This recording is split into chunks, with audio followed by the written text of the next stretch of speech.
कुछ वकीलों की दुकान बंद कर दी है सुप्रीम कोर्ट की जजमेंट ने, और कुछ के करियर का सत्यानाश और होने वाला है अगर उन्होंने जजमेंट के निर्देश का पालन नहीं किया तो ऐसी क्या खूंखार है जजमेंट जिससे इंडिया के मोस्टली एडवोकेट डरे हुए हैं, ऐसी क्या क्या बातें इसके अंदर बताई गई है, ऐसे क्या क्या निर्देश इसके अंदर दिए गए, तो सारी बातें आज आपको बताने वाले हैं। और ये जजमेंट अगर आपको चाहिए पढ़ने के लिए तो ये भी आपको मिल जाएगा, कैसे मिलेगा सब आपको बताने वाला हूं। देखिए फ्री मिल जाएगा। पहली चीज तो अगर कोई एडवोकेट ऐसा है जो अपना किसी भी कोर्ट के अंदर प्रैक्टिस कर रहा है, चाहे किसी सिविल कोर्ट के अंदर है, सेशन कोर्ट के अंदर है, हाई कोर्ट के अंदर है, सुप्रीम कोर्ट के अंदर है, अगर वो इंडिया के किसी भी कोर्ट के अंदर अपनी प्रैक्टिस कर रहा है, लेकिन प्रैक्टिस के साथ में अगर वो किसी डीलरशिप का काम कर रहा है, कोई भी प्रॉपर्टी डीलर का अगर वो काम कर रहा है, तब उसके करियर का सत्यानाश पक्का होने वाला है। क्योंकि इस जजमेंट के अंदर कुछ एडवोकेट ऐसे थे जो अपना प्रैक्टिस के साथ में अपना प्रॉपर्टी डीलिंग का काम करते थे, और अगर कोई एडवोकेट प्रॉपर्टी डीलिंग का काम कर रहा था इसके अंदर, तब उसके करियर को 5 साल के लिए बंद कर दिया है, यानी कि वो 5 साल तक क्या नहीं कर सकता, प्रैक्टिस नहीं कर सकता है।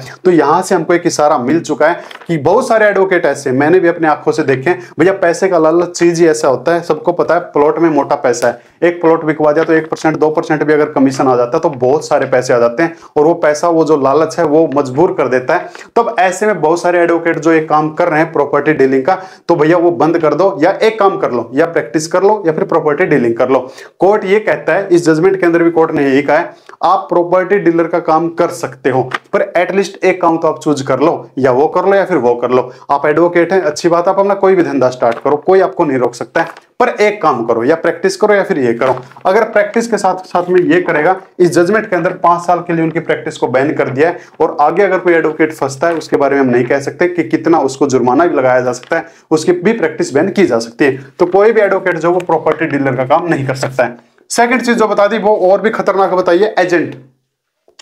इस जजमेंट के अंदर कि कोई भी जो एडवोकेट है वो एजेंट का काम भी नहीं कर सकता है, यानी कि पहले तो प्रॉपर्टी डीलिंग का काम करता था, एक एजेंट बन के भी कि मेरा कोई आगे कोई प्रॉपर्टी डीलर वाला जान पहचान का है, यानी कि एक रेफरेंस देना, वो रेफरेंस भी अब वो नहीं दे सकेगा। रेफरेंस देते भी अगर कोई भी प्रॉपर्टी डीलर का एजेंट भी बनता है, फिर वही बात आ गई, एक काम कर ले मेरे भाई, या वो काम कर ले, प्रैक्टिस कर ले, या फिर एजेंट वाला काम कर ले, एक काम चूज कर ले। और अगर वो प्रैक्टिस के साथ में एजेंट वाला काम भी चूज करता है, इसके अंदर मैं आपको बता चुका हूं 5 साल के लिए उसकी प्रैक्टिस को बैन कर दिया, रोक दिया गया है। आगे अगर कोई फंसता है कोई एडवोकेट, तो उसके साथ क्या होगा, वो आगे जाने, आगे सुप्रीम कोर्ट इसके बारे में क्या जजमेंट देता है, तो वो एजेंट का काम भी नहीं कर सकता है। और एक चीज और, अगर किसी किसी एडवोकेट को अगर एजेंट का काम करना भी है, तो वहां से, यानी कि जिस कोर्ट में अपना प्रैक्टिस कर रहा है वहां से अपना नाम हटवा के यहां पे अपना रजिस्ट्रेशन करवा सकता है। यहां पे रजिस्ट्रेशन करवाने के लिए रियल एस्टेट रूल अथॉरिटी, यहां पे क्या करवाना पड़ेगा, अपना रजिस्ट्रेशन करवा सकता है, यहां पे करवा ले,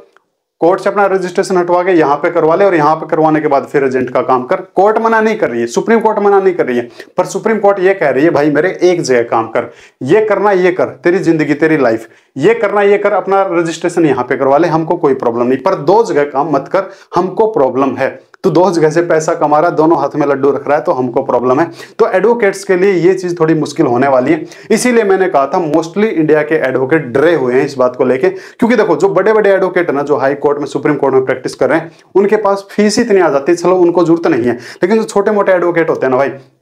सबको पता महीने में 3-4 केस आते हैं, क्या गुजारा होता है, इतने तो खर्चे वर्चे लग जाते हैं। तो वो सोचते हैं कि महीने में अगर 1-2 प्रॉपर्टी ऐसे ऐसे थोड़ी साठ गांठ करके हमने कमीशन पे करवा भी दी, तो थोड़ा घर और अच्छे से चल जाएगा। तो ऐसे में मोस्टली एडवोकेट ये काम करते हैं। लेकिन सुप्रीम कोर्ट की जजमेंट आने के बाद थोड़ा डर सा बन चुका है, क्योंकि भैया जो हमारे पास में मैन लाइसेंस है वो भी छिलने वाला है, और जिसके हम उम्मीद कर रहे हैं वो तो उम्मीद पे टिका हुआ है। तीसरी चीज और भी भयंकर इसके अंदर बताई गई है, कोई भी एडवोकेट जो है वो क्या नहीं कर सकता है, अपनी ऐड नहीं कर सकता। ये स्पेशली बताया, खैर ये चीज आपको पहले पता होगी, जजमेंट के अंदर स्पेशली बताया। और ऐड का तरीका क्या क्या है वो आप सुनोगे तो हैरान हो जाओगे। देखो ऐड नहीं कर सकता है, ऐड कैसे कैसे नहीं कर सकता। नॉर्मली ऐड क्या होता है, टीवी पे, होल्डिंग पे, फेसबुक पे, इंस्टाग्राम पे, ये हमने सुना है। कोई भी एडवोकेट या कोई भी लॉ फर्म ऐड नहीं कर सकती है किसी भी प्लेटफॉर्म के ऊपर। यहां तक कि इस जजमेंट के अंदर यह बात बताई है कि अगर कोई एडवोकेट अपना विजिटिंग कार्ड भी किसी को देता है, वो भी एडवर्टीजमेंट है। तो अपना विजिटिंग कार्ड भी अगर वो नहीं दे सकता है, और ऐसा अगर उसने किया है तो उसने अपनी एडवर्टीजमेंट की है, उस एडवोकेट के ऊपर कार्रवाई हो सकती है। सेक्शन 35 जो आपको पता ही होगा, ठीक है, कैसे होती है कार्रवाई, इसके तहत में हो जाएगी। तो एडवर्टीजमेंट के अंदर विजिटिंग कार्ड को भी लिया गया है, यहां तक कि अगर वो दो या ज्यादा लोगों के बीच में अपने आप को एज ए एडवोकेट प्रेजेंट कर रहा है, उसको भी क्या कहा गया है, उसको भी एडवर्टीज माना गया है कि वो एक एडवर्टीजमेंट होती है। तो आप ऐसी कोई एडवर्टीजमेंट नहीं करेंगे, या फिर कोई घर के बाहर कोई ऐसा अपना लगाए बैठा रहता है कि मैं एडवोकेट फलाना फलाना और चैम्बर नंबर ये, उसको भी एडवर्टीजमेंट माना गया है माय डियर। आप अपने घर की नेम प्लेट लगाइए, अपने नाम के आगे एडवोकेट लगाइए, जरूर लगाइए, पर अपने चैम्बर की एडवर्टीजमेंट प्लीज ना करें। सुप्रीम कोर्ट आपसे रिक्वेस्ट कर रहा है, अदरवाइज फिर आप लोगों पे एक्शन हो सकता है। काफी सारे लोग ऐसे हैं, आपने देखा होगा घर के बाहर जो नेम प्लेट होती है उस पर लिखवा लेते हैं कि एडवोकेट रोशन सैनी, ठीक है, जो भी नाम है, खैर मेरे मुंह से ऐसे निकल गया, माफी चाहूंगा, चलो किसी का नाम है तो अच्छा ही नाम था, तो ये नाम निकल गया, नीचे लिख देंगे चैम्बर नंबर 001 जो भी था, ऐसे लिख देते हैं। तो घर के नेम प्लेट पे आप लिखिए अपना नाम, नो प्रॉब्लम, पर चैम्बर नंबर क्यों, ये एडवर्टीजमेंट है, आप ये एडवर्टीजमेंट नहीं कर सकते। कोई एडवोकेट अगर अपना विजिटिंग कार्ड देता है, ये मेरा कार्ड रख लो जी, फोन नंबर, वो भी क्या है, एडवर्टीज के अंदर माना गया है। चौथी चीज और भयंकर बता दी भैया एडवोकेटों के लिए, एडवोकेट के पीछे तो भैया काले कोट वालों के पीछे भी हाथ धो की पड़ गई, देखो भाई। चौथी चीज ये कह रखा है कि अगर कोई भी एडवोकेट है पब्लिक प्लेस के अंदर अपना पूरा ड्रेस में नहीं रहेगा, पब्लिक प्लेस अननेसेसरी, लाइक जैसे किसी पार्क में है तो पूरी ड्रेस में वो नहीं रहेगा, तो उसको भी क्या माना गया है, एडवर्टीजमेंट माना गया है कि वो अपनी ऐड कर रहा है कि आई एम ए एडवोकेट। तो पब्लिक प्लेस के अंदर अगर उसको रहना है तो अपनी पूरी ड्रेस में उसको नहीं रहना पड़ेगा, अपना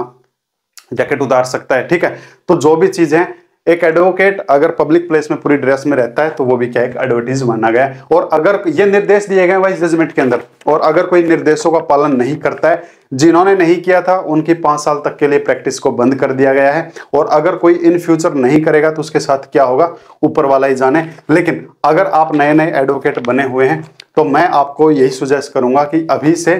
निर्देशों का पालन करना स्टार्ट कर दें, कायदे में रहोगे तो फायदे में रहोगे, और ऐसा चीज ना करें। खैर ये चीजें जरूरी हो जाती है टाइम टू टाइम, जब साथ वाले लोग आगे निकल जाते हैं ना तब फील होता है कि यार अब एक हाथ से नहीं, अब दोनों हाथों से कमाना स्टार्ट करना पड़ेगा। और वो जो दोनों हाथ है ना, देखो सबकी नजर प्रॉपर्टी पे जाती है, नो डाउट सबकी जाती है कि यार एक वो प्रॉपर्टी, अगर 50 लाख की प्रॉपर्टी भी हमने एक सेल करवा दी तो 1-1.5 लाख रुपया कमीशन आ जाएगा, नो प्रॉब्लम, कागज वागज तैयार करवा के 2-2.5 लाख रुपए बन जाएंगे। तो दिक्कत ही क्या है, पर कोर्ट को दिक्कत है भाई। अब एक एडवोकेट के लिए कितना बड़ा संघर्ष होता है आम जनता नहीं जान सकेगी, एक एडवोकेट बहुत ज्यादा संघर्ष करता है। खैर मैं सरेआम बता भी नहीं सकता, बता दिया तो फिर कुछ बातें हिडन रखना ही जरूरी होती हैं। तो ये कुछ जानकारी थी एडवोकेट्स के लिए। तो माय डियर संभल जाइए, आपको संभल के चलना पड़ेगा अगर आपको अपना नाम एडवोकेट में बनाना है तो, यानी कि एज ए वकील अगर आप अपना नाम, अपना सरनेम बहुत बड़ा बनाना चाहते हैं तो फिर एक जगह अपना फोकस कीजिए, दोनों हाथों में लड्डू मत रखिए, बाकी आपकी लाइफ आपकी मर्जी। तो ये कुछ जानकारी थी, थैंक यू माय डियर। और अगर ये जजमेंट आपको चाहिए तो देखो यहां तक की जानकारी अगर आपको अच्छी लगी है ना, प्लीज इसको लाइक कर लें, शेयर कर लें, सब्सक्राइब कर लें, नहीं अच्छा लगे इसको डिसलाइक कर लें। मेरे से अगर आपको संपर्क करना है तो नीचे डिस्क्रिप्शन में आपको मेरे लिंक मिल जाएंगे। एक चीज और भी बता देता हूं, एज ए एडवोकेट अगर आपको मेरे से कुछ भी सीखना हो, कोई भी कानून अगर आपको सीखना हो तो मेरी एक ऐप भी है, करेंटिव ऐप, वहां पे आपको टोटली क्लासेस मिल जाएंगी, नया वाला आईपीसी, नया वाला सीआरपीसी, नया वाला एविडेंस एक्ट, ड्राफ्टिंग की क्लास भी आपको मिल जाएगी, यहां तक कि काउंसलिंग की क्लास भी मिल जाएगी कि फर्स्ट टाइम अगर आप क्लाइंट से मिल रहे हैं तो कैसे उससे बात करें कि बातचीत में आपका मसला जो है थोड़ा और अच्छा सा हो जाए। तो टोटली वहां पे चीज मैंने बताई गई है, यानी कि वो चीजें जो एक नए एडवोकेट के लिए चैलेंज होती है, मैंने उन चीजों को आसान बना के आपको परोसा है वहां पे, तो वहां पे जाके आप देख सकते हैं। तो थैंक यू माय डियर। और ये जजमेंट आपको चाहिए ना तो डिस्क्रिप्शन में है ना आपको करेंटिव ऐप मिल जाएगा, आईफोन वालों के लिए भी है और एंड्रॉइड वालों के लिए भी है, उसको जाके डाउनलोड कर लो। डाउनलोड होने के बाद है ना ऊपर 3 डॉट दिखाई देंगे, जैसे उस पर क्लिक करोगे फ्री मटेरियल दिखाई देगा, और फ्री मटेरियल पे फिर आपको जजमेंट दिखाई देगी, और जजमेंट के अंदर ये वाला जजमेंट आपको मिल जाएगा जिसके ऊपर लिखा होगा क्या कि वकील ये काम नहीं कर सकता, वहां से आप इस जजमेंट को डाउनलोड कर सकते हो। तो थैंक यू माय डियर। उम्मीद करूंगा कि ये जो चीजें हैं, ये जानकारी जो आपको अच्छी लगी होगी, समझ में भी आई होंगी, और आप ऐसे संभल के भी चलेंगे। तो थैंक यू, फिर मिलते हैं किसी कंटेंट के साथ में, उस कंटेंट के साथ में जो आप चाहो। Thank you.